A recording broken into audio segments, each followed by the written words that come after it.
Italian ഫുട്ബോളിനെ പറ്റിയിട്ട് മലയാളികൾക്കൊന്നും ഒട്ടും പരിചയപ്പെടുത്തേണ്ട ആവശ്യമില്ല എന്നുള്ളതാണ്. അസൂറിപ്പട എന്ന രീതിയിൽ വളരെ ഫേമസ് ആണ്.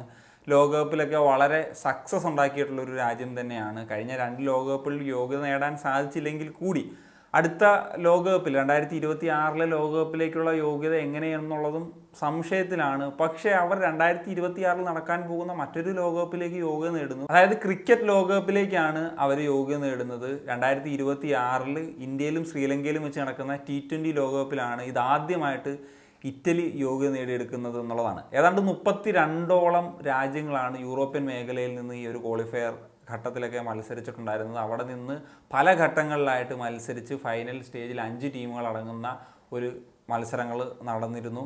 അവിടെ 2ാം സ്ഥാനത്ത് എത്തിയിട്ടാണ് ഇറ്റലി ലോകകപ്പിൻ്റെ ഒരു സ്പോട്ട് ഉറപ്പിക്കുന്നത് എന്നുള്ളതാണ്.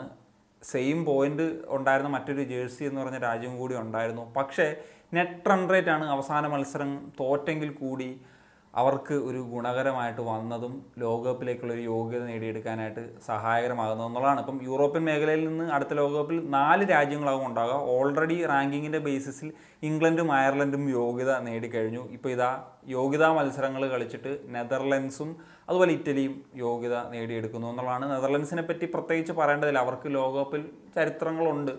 വലിയ നേട്ടങ്ങൾ കൈവരിച്ചിട്ടില്ലെങ്കിൽ കൂടി ഒരുപാട് ലോകകപ്പുകൾ കളിച്ചിട്ടുണ്ട്. ODI ആണെങ്കിലും T20 ആണെങ്കിലും ഒക്കെ. എന്നാൽ ഇറ്റലിയാണിത് ആദ്യമായിട്ട് എത്തുന്ന ടീം എന്ന നിലയിൽ നമുക്ക് പറയേണ്ടത്. ഇനി എന്താണ് ഇറ്റലിയുടെ ഒരു കരുത്ത് എന്ന് ചോദിച്ചു കഴിഞ്ഞാൽ, ഇറ്റലിയിൽ ഇത്ര വലിയൊരു വിപ്ലവം എങ്ങനെ സംഭവിച്ചു, അവിടെ വലിയൊരു ഇൻവെസ്റ്റ്മെൻറ്റ് നടത്തിയോ എന്ന് ചോദിച്ചു കഴിഞ്ഞാൽ നമുക്ക് അവരുടെ ടീമിലേക്ക് നോക്കുമ്പോൾ തന്നെ മനസ്സിലാകും. ഇറ്റലിയുടെ പല പ്ലേയേഴ്സും ക്രിക്കറ്റ് പോപ്പുലർ ആയിട്ടുള്ള രാജ്യങ്ങളിൽ ജനിച്ച് അവിടെ ക്രിക്കറ്റ് കരിയറൊക്കെ തുടങ്ങിയിട്ടുള്ള ഒരുപാട് പ്ലേയേഴ്സിനെ നമുക്ക് കാണാനായിട്ട് സാധിക്കും എന്നുള്ളതാണ്. ഏറ്റവും പ്രധാനമായിട്ട് പറയേണ്ടത് അവരുടെ ക്യാപ്റ്റനായിട്ടുള്ള ജോ ബേൺസ് എന്ന് പറഞ്ഞിട്ടുള്ള ഒരു താരം. അദ്ദേഹം ഓസ്ട്രേലിയയിൽ ജനിച്ചിട്ടുള്ള താരമാണ്. അദ്ദേഹം 2014 മുതൽ 2020 വരെ ഓസ്ട്രേലിയക്ക് വേണ്ടി ഇൻ്റർനാഷണൽ മത്സരങ്ങൾ ടെസ്റ്റിലും ODIയിലും ഒക്കെ അടക്കം കളിച്ചിട്ടുണ്ട്. അതിനുശേഷം 2024 അദ്ദേഹം ഇറ്റലിക്ക് വേണ്ടി കളിച്ചു തുടങ്ങുന്നത്. പക്ഷേ ഓസ്ട്രേലിയയിൽ ജനിച്ച ഓസ്ട്രേലിയക്കാരനായിട്ടുള്ള താരമാണെങ്കിലും അദ്ദേഹത്തിന് ചില ഇറ്റാലിയൻ തായ് വേരുകളുണ്ട്. അങ്ങനെയാണ് അദ്ദേഹം ഇറ്റലിക്ക് വേണ്ടി കളിക്കാനെത്തുന്നത്. ഇംഗ്ലീഷ് ബോൺ ആയിട്ടുള്ള എമിലിയാനോ ഗേ അതുപോലെ മറ്റു പല ക്രിക്കറ്റ് പോപ്പുലർ രാജ്യങ്ങളിൽ നിന്ന് പോലും പ്ലേയേഴ്സിനെ നമുക്ക് കാണാനായിട്ട് സാധിക്കും. സൗത്ത് ആഫ്രിക്ക അങ്ങനെയൊക്കെയുള്ള പല ഒരു തായ് വേരുകൾ ഇല്ലാത്ത പോലും പ്ലേയേഴ്സിനെയൊക്കെ നമുക്ക് കാണാൻ സാധിക്കും. എന്തിന് ഇന്ത്യയിൽ നിന്ന് വരെയുള്ള പ്ലേയേഴ്സിനെ നമുക്ക് കാണാൻ സാധിക്കും. ജസ്പ്രീത് സിംഗ് എന്ന് പറഞ്ഞിട്ടുള്ള പഞ്ചാബിൽ ജനിച്ചിട്ടുള്ള ഒരു താരം ഇറ്റലിക്ക് വേണ്ടിയിട്ട് കളിക്കുന്നുണ്ട് എന്നുള്ളതാണ്. ഇറ്റലിയിൽ ജനിച്ച യഥാർത്ഥ ഇറ്റാലിയൻ പ്ലേയേഴ്സ് എന്നൊക്കെ ലെവൽ പറയാൻ പറ്റുന്ന പ്ലേയേഴ്സിനെ ഒന്നും നമുക്ക് വളരെ ചുരുക്കം 1-2 പ്ലേയേഴ്സിനെ മാത്രമേ നമുക്ക് പറയാൻ കഴിയുകയുള്ളൂ എന്നുള്ളതാണ്. ഇപ്പം USA കഴിഞ്ഞ ലോകകപ്പ് കളിച്ചിട്ടുള്ള ടീമാണ് T20 ലോകകപ്പ്. അവർ one of the host nation കൂടിയായിരുന്നു. നമുക്ക് ആ ടീമിൽ തന്നെ നോക്കിക്കഴിഞ്ഞാലും അറിയാം ഒരുപാട് ഇതുപോലെ ക്രിക്കറ്റ് പോപ്പുലർ ആയിട്ടുള്ള രാജ്യങ്ങളിൽ നിന്നുള്ള അതിൽ ഇന്ത്യക്കാരൊക്കെ ഒരുപാട് പേര് കളിച്ചിരുന്നു.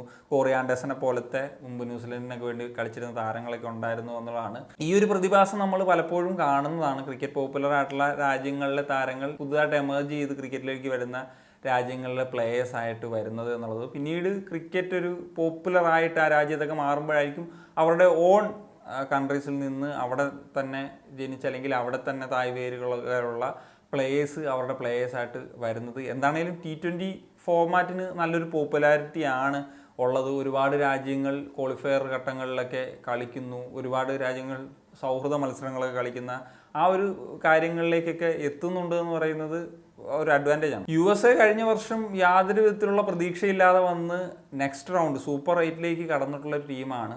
ഒരു നല്ല ഗ്രൂപ്പ്, ഇന്ത്യയും പാകിസ്ഥാനും ഒക്കെ അടങ്ങുന്ന ഗ്രൂപ്പായിരുന്നിട്ട് കൂടി മുന്നോട്ട് പോകാനായിട്ട് സാധിച്ചിരുന്നു എന്നുള്ളതാണ്. അതുപോലെ ഇറ്റലിക്ക് ഒരു സാധ്യത ഉണ്ടാകുമോ 20 രാജ്യങ്ങളടങ്ങുന്ന ഈ ഒരു T20 ലോക ഫോർമാറ്റിൽ 2026 എന്നുള്ളത് നമുക്ക് നോക്കി കാണാം. തീർച്ചയായിട്ടും നിങ്ങളുടെ ഒപ്പീനിയൻസ് കമ്പോസ് ചെയ്യാൻ വരികയാണ്.